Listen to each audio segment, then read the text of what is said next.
everyone. Welcome. This is Adding in AI for Accessibility with Google Tools.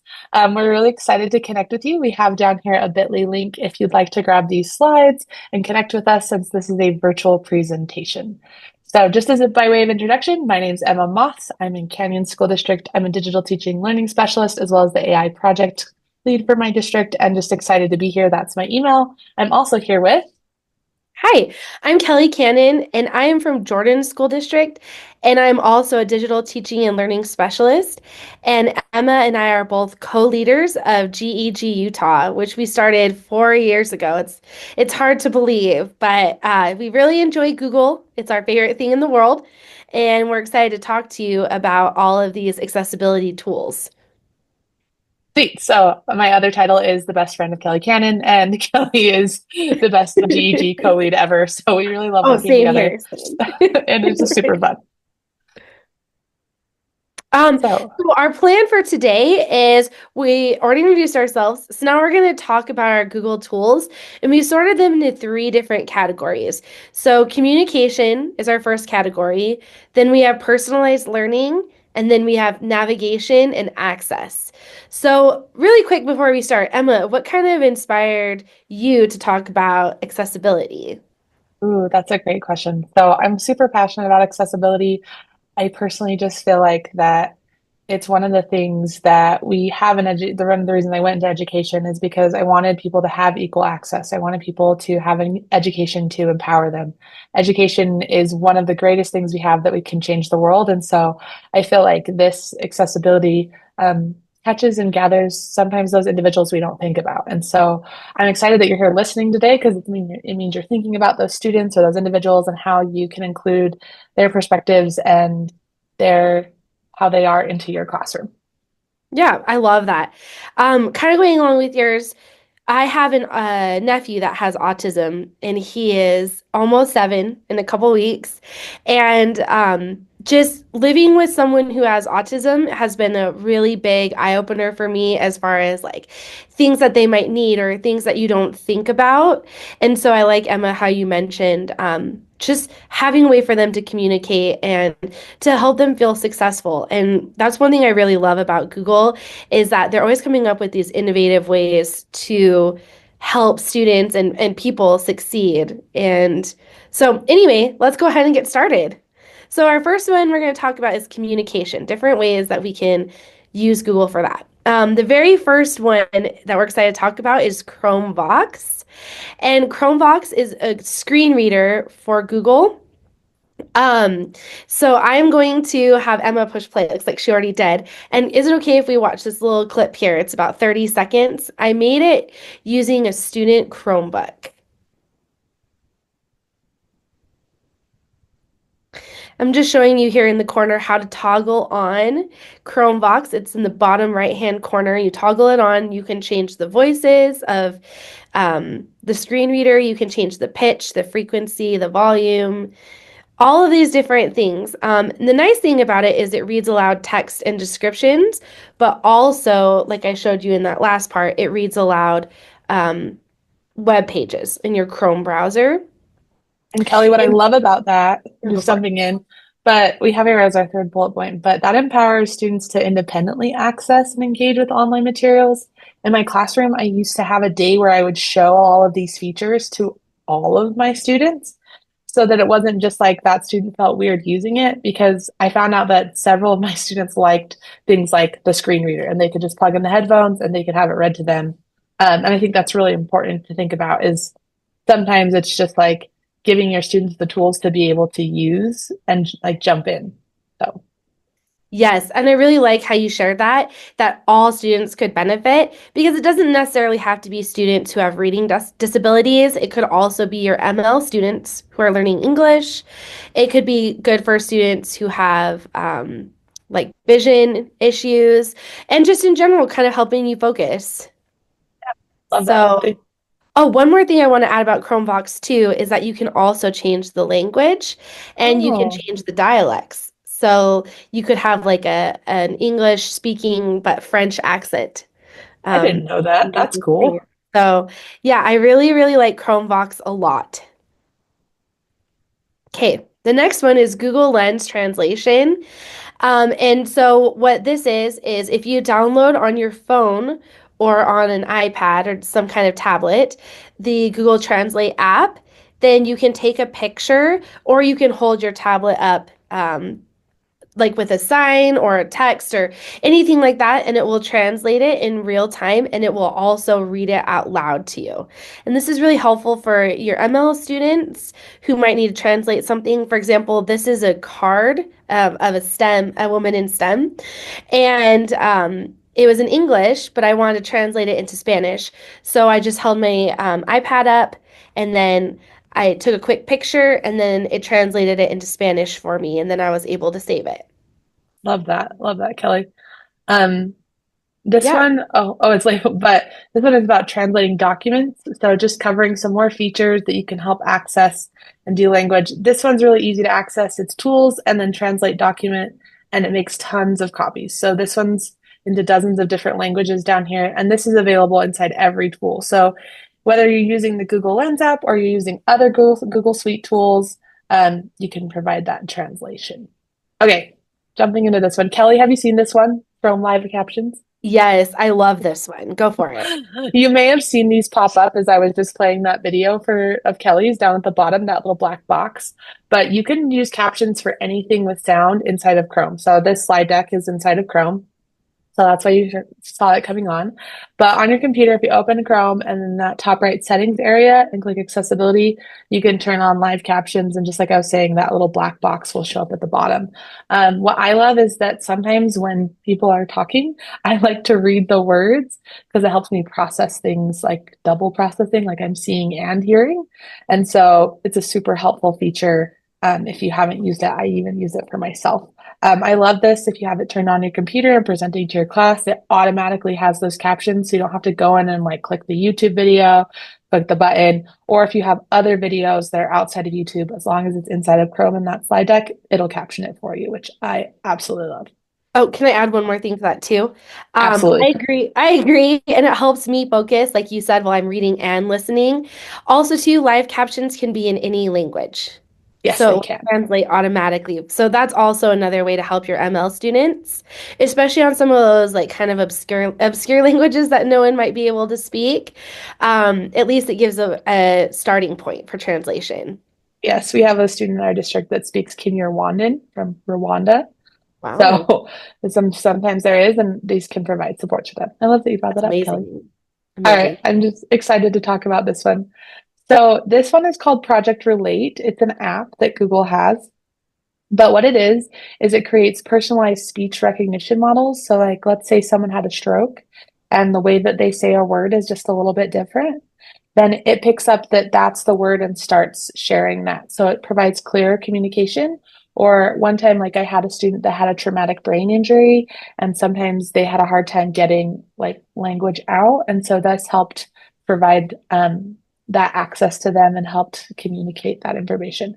We've included a video in here. I'm not going to watch it, but it kind of shows you how that functions. And like I said, it's a Google app, so it's available to download, and then you can communicate with students or staff or whoever may need this. But designed for those with non-standard speech. So some of the communications programs we talked about, we would consider more standard speech, things like language translation. But this one specifically is those that um, may need more scaffolding or may need a way to provide communication. And I think I don't know, Kelly and I talked about it at the beginning because she asked that great question. But part of the reason that I'm so passionate about accessibility is because here it says non-standard, but like all of us communicate differently. And it's about finding ways to being able to connect. And so I love this one for that.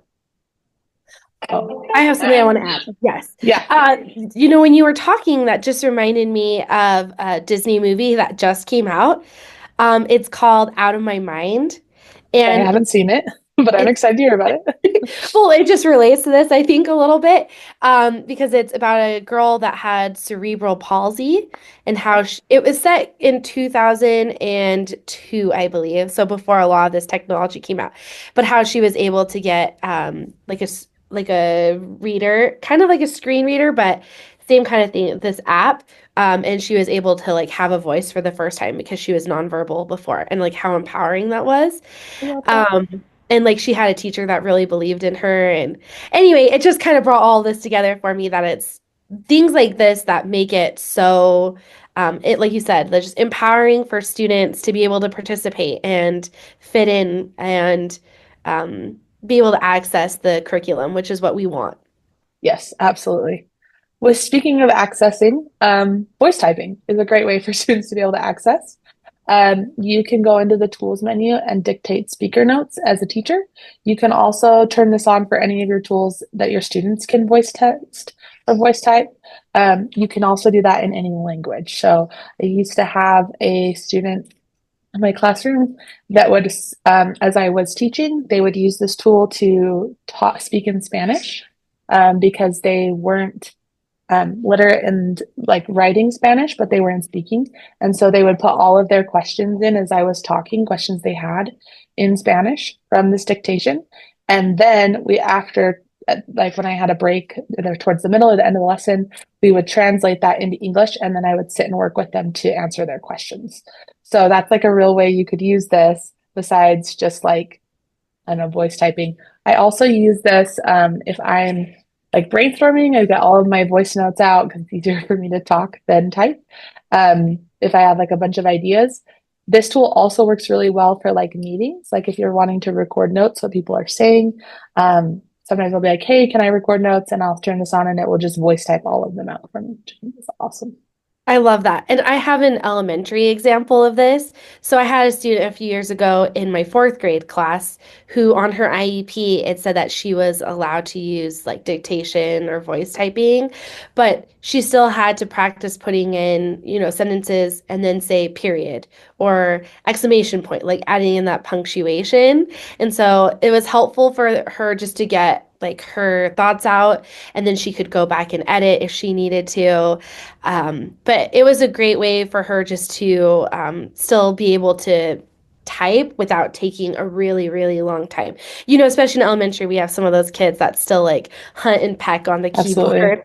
And so this can help them like be able to talk about things and in a more quick way be able to record what their Yeah. thoughts, I guess, share their thoughts.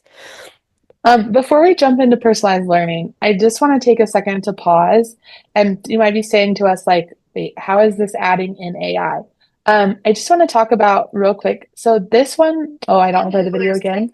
Look, there's my live casting. Um, this one uses AI in that with the read aloud, that's an AI voice processor that's utilizing and learning the voice. It's a reactive AI, so it's reacting to what's already there. This one, same thing, reactive AI has programming in the back end. Google Document is the reactive AI. Um, Chrome Live Captioning is using some predictive AI in the background. It's taking the text that's there and predicting what's next. So that's how it's able to do it so quickly. Um, this one has some generative AI as it's making decisions in terms of generating that text. Voice typing, again, a reactive AI. And so we see these types of AIs that are sort of running in the background of what we've been doing for a while. Most of us will think of generative AI, which is the new thing, but it's coming and we'll show you some tools that have that specifically. But I just wanted to point that out when we're talking about AI, it really is a broad sense of that. It's not just generative.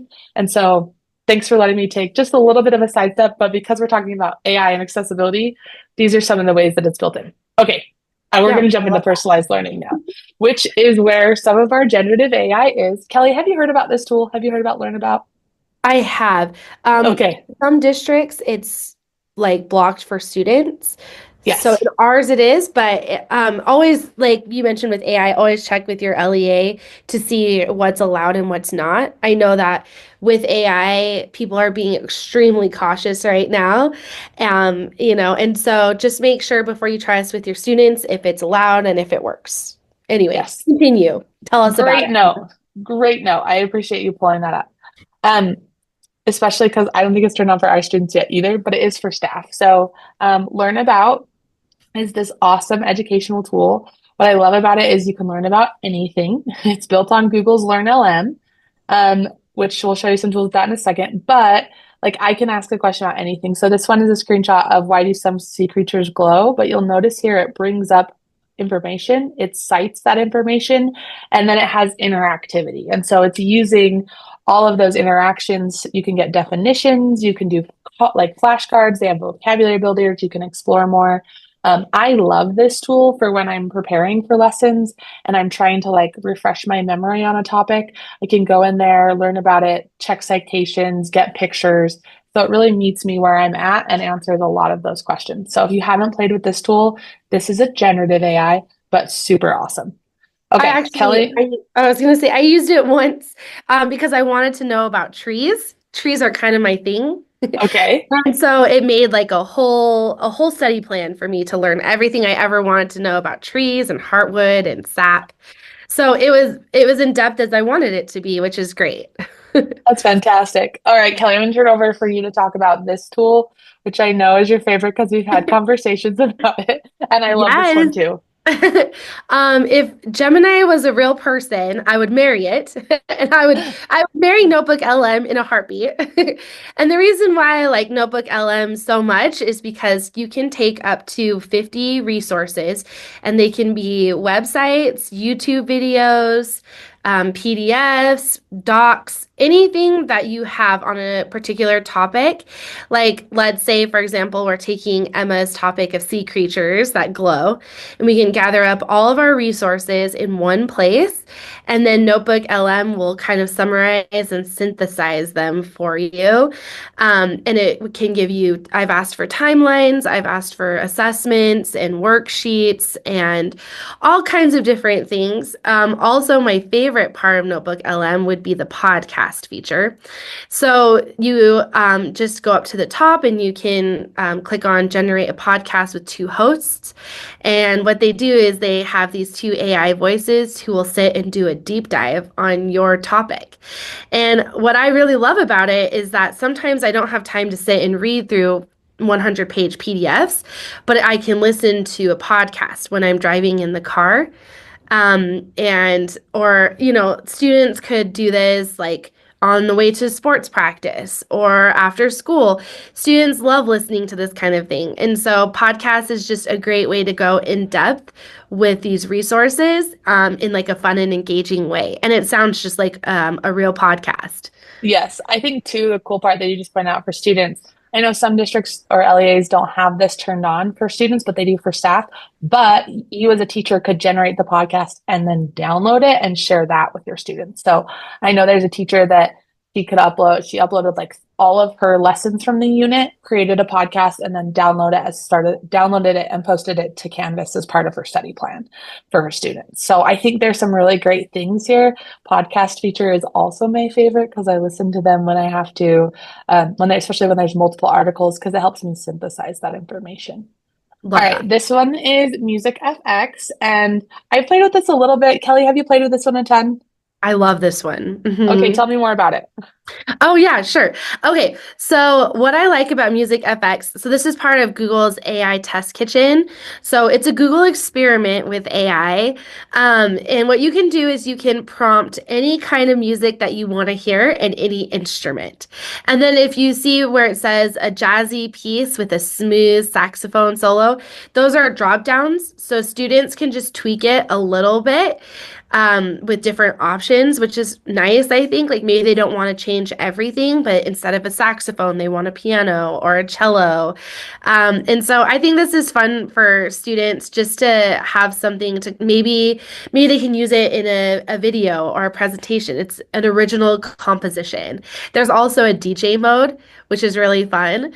And you can kind of edit as you go. And anyway, go ahead, Emma, if there's something else you want to add.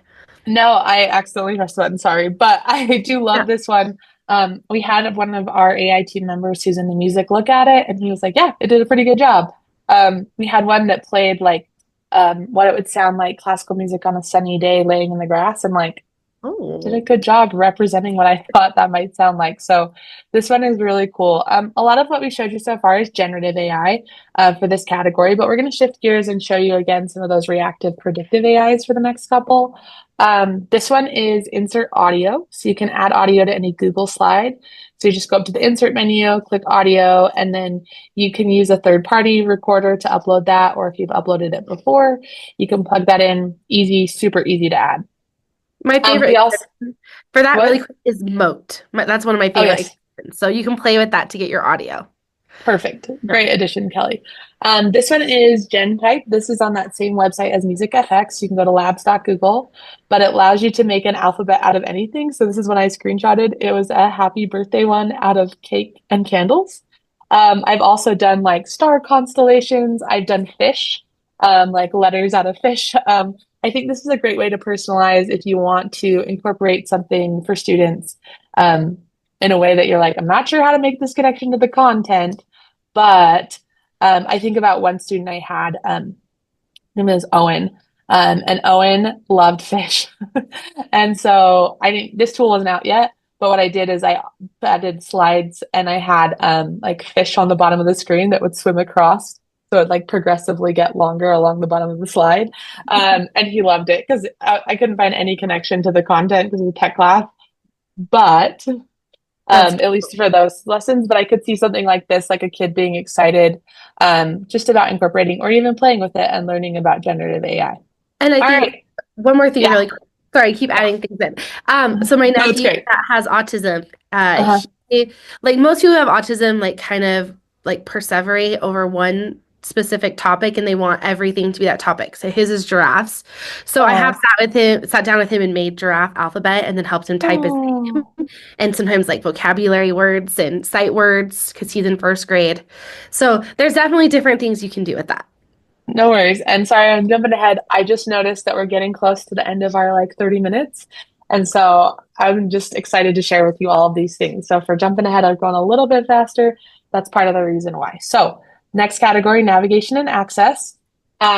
This first one is the one that I think when I first started looking at accessibility features with Google, this is when I came across and was like, this is so cool.